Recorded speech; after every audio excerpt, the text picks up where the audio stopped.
Hi అండి. నేను ఈరోజు మా ఇంట్లో ఉన్న శివయ్యకు పంచామృతాలతో ఎలా అభిషేకం చేసుకున్నానో మీ అందరికీ చూపిస్తాను.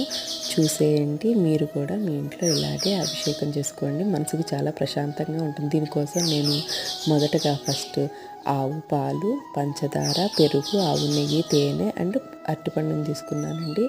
తీసుకున్న వాటిని ఒక్కొక్కటిని శివయ్య మీద అభిషేకంగా చేస్తూ ఓం నమ శివాయ, ఓం నమ శివాయ అనుకుంటూ అభిషేకం చేయండి. చాలా మనసుకి ప్రశాంతంగా ఉంటుంది.